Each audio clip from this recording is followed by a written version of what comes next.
Our illustration, to take us back before this existed, I'm going to take you through a few different creation myths that are from before Genesis chapter 1 was around. Mostly from that same region, and this will be fun, okay? I think this is going to be really fun. You're going to see just how crazy they are, and we're going to use it to compare Genesis chapter 1 and see kind of what is Genesis chapter 1. Is it a myth? Is it like the other things that our ancestors used to believe? Is it like those things, or is it something totally different? Spoiler alert, it's totally different. Okay, so first one is this, and some of these are going to be really funny, so we're going to make fun of our ancestors. If you are, except for people who are descended from maybe East Asia, almost all of us have remote ancestors from the Middle East. Almost all of us. And so a lot of these are going to be from the Middle East. We're going to go to Babylon and, Samaria, which predated Babylon in the same region, and we're going to go to Egypt. This one actually is shared by many different groups around the world, and I'll show you that in a minute. And here's the myth, okay? How did the world come to exist? It hatched from an egg. That's the myth. I'm not kidding at all, okay? Cultures around the world have different variants of this story. In some versions, there's a snake. A lot of the versions have a snake. Interesting. The snake does different things. Sometimes the snake lays the egg. Sometimes it's guarding the egg. Sometimes it's trying to destroy the egg. But where did the world come from? It hatched from an egg. Or some sort of god hatched from the egg. And then this god sort of started making other gods and making the world. But the basic idea is the same. It hatched from an egg. And here are some different places that you find versions of the cosmic egg myth. India, the Middle East, Greece, Egypt, Phoenicia, China, Finland, Polynesia, and West Africa. Whoa. Now, sometimes myths are almost always symbolic, right? And they're not, I don't even know if they were originally intended, some myths, to be believed literally. But, I mean, maybe this one sort of originated as an answer to your kids, right? That's what I think. That's why I think it originated all over the world, okay? Your kids are pestering you. Dad, where did the world come from? Mom, how did all this stuff get started? Where did we come from? You have no idea. And you have some chickens or some birds. Do you see things coming out of eggs? So you tell your kid it hatched from an egg. That's my theory on the origin of the cosmic egg myth. What do you think? Maybe? Okay. Anyway, this was super common. This is not what we would call today a serious theory about where the universe came from, is it? Because it begs a very serious question. If the world hatched from an egg, where's the chicken? How big is the chicken? Okay, or where did the egg come from, right? It just pushes off the question, doesn't it? Wow. Okay, next one. This one, we'll look at one Egyptian creation myth, and this is really remarkable. Look at this picture for a minute, and then we'll go to the myth. What do you see in the picture? Okay, you see the Sphinx. The Sphinx is probably what? What is the Sphinx? An Egyptian god, one of the Egyptian gods, a representation of one of the gods. What else do you see in the picture? A pyramid. A pyramid. Okay, remember that. There are many, and this is another feature of ancient myths for most cultures, is they didn't just have one. There were many myths, and Egypt is a prime example of this. There were a ton of different contradictory creation myths in ancient Egypt. I'm going to show you one because this one's kind of crazy, okay? This is a translation of the actual text of the Heliopolis creation myth, just the beginning of it, okay? Adam Kepler, I don't even know how to say that. This is a god, the God who created everything, that they really didn't know anything about. This is also a common feature of early creation myths. There's some great God in the background who nobody really knows anything about. You've come to be on high on the hill. What was in that picture that we just saw? A pyramid. What might be another word for a pyramid? A hill. You have arisen on the Ben stone. What are pyramids made out of? Oh, stone, a hill of stone? Interesting. You spat out Shu, another Egyptian god. You expectorated, which means either coughed or sneezed out, Tefnut. And you put your arms around them as the arms of a Ka symbol, which is an Egyptian character, it doesn't matter, so that your personality, your Ka, might be in them. It's a wordplay in Egyptian hieroglyphics. Weird. Took us a long time to figure that out. By us, I mean human beings, later human beings. Okay, so what's the picture here? There's some great god that nobody knows about sitting on top of a stone hill. That's why they built pyramids. That's why they built pyramids. Because they believed creation started on some big stone hill.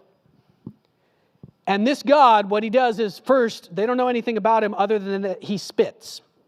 And he creates a god by spitting. And then he sneezes, and he creates another god by sneezing. And then, those two gods, do you get what the bottom part is a euphemism for? Are you following? He's physically intimate with those two gods, and that produces more gods. And all those gods create the world like we know it. What does this myth try to communicate to us about what life is like? This is really important for understanding just how Genesis 1 should hit us. Okay? Oh my goodness. Okay, what it communicates is that life is mostly about bodily fluids, being sick, and urges. That's what it communicates. There's a lot of ideologies out there today that basically say the same thing. Life is just about bodily fluids. You're just kind of your body. And it's about, sometimes you're sick, life's really rough, and it's about your urges. Okay, one more, then we'll move on. It's taken us a little while, but this is going to be worth it, guys. This one is hilarious. I read this myth for the first time this week, and I hope you find this as funny as I do. I was laughing for probably over an hour as I read this myth. This is the Babylonian creation myth. It's on clay tablets that are currently at the University of Pennsylvania, and it is called The Debate Between Sheep and Grain. And this is a serious Babylonian creation myth about where the world came from, okay? Here's how it goes. When upon the hill of heaven and earth, notice another hill, and spawned the Anu gods, since he neither spawned nor created grain with them, with no sheep appearing, there were no numerous lambs and no goats, and there were no numerous kids. So basically, this begins with another unknown god on a hill, an unknown god on a hill, and the big problem with the world is there's no grain and there's no sheep. Okay? The world's awful because there's no grain and there's no sheep. In fact, the people of those days didn't even know about eating bread. They didn't know about wearing clothes, and they went about with naked limbs in the land. Like sheep, they ate grass with their mouths and drank water from the ditches. At that time, the place of the gods' formation in their own home, so the gods on this hill create sheep and grain. This is their amazing creation. Now, sheep also means goats, sheep and goats. It's like flocks. And they drank sweet wine, they enjoyed sweet beer. And when they had drunk sweet wine and enjoyed sweet beer, what do you think their state is at this point? They're drunk. Okay? This is the people now. The gods gave it to the people. I skipped a little bit of this.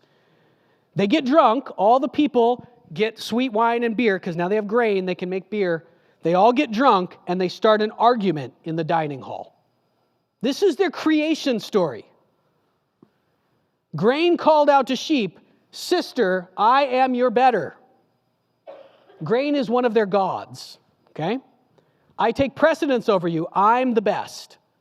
And sheep answers, "My sister, what are you talking about?" And most of the myth is a debate between the sheep and grain. They're just arguing over who's better. Okay? And here's how the argument goes. I'm just going to sum it up for you. Grain's argument is bread and beer, but mostly beer. This is why grain thinks he's better than, or she's better than sheep. And sheep's argument is, but clothing and meat. Come on, clothing and meat. Who do you think wins? Oh my goodness. here's how it ends, okay? This is just absurd. This is the creation myth, okay? Enki, who's not the great unknown God, he's one of the gods that the great unknown God created. Enki speaks at the end, and he says, sheep and grain, you should be sisters. So the best thing is if we have both sheep and grain. You guys should stand together. But, of the two of you, grain is the best. Because why? Because beer. That's seriously the point of this creation myth. This is what they're learning at their temple. Grain is best because beer, okay? And then it says this, so sheep should fall on her knees before grain and let her kiss the feet of grain from sunrise till sunset. May the name of grain be praised. It ends like a Monty Python movie. Seriously, may the name of grain be praised, and people should submit to the yoke of grain. Now, we spent a long time on this. What does this myth tell us about the world? What were they teaching people? Basically, life sucks unless you got beer and you got meat. And it's best to have both of them. And then what you should do with life is eat a lot of meat and drink beer and get drunk. And then, whoever has the grain and the meat, especially the grain, you should let them rule you. Are there philosophies like that in our world today? Oh, yeah. Oh, yeah.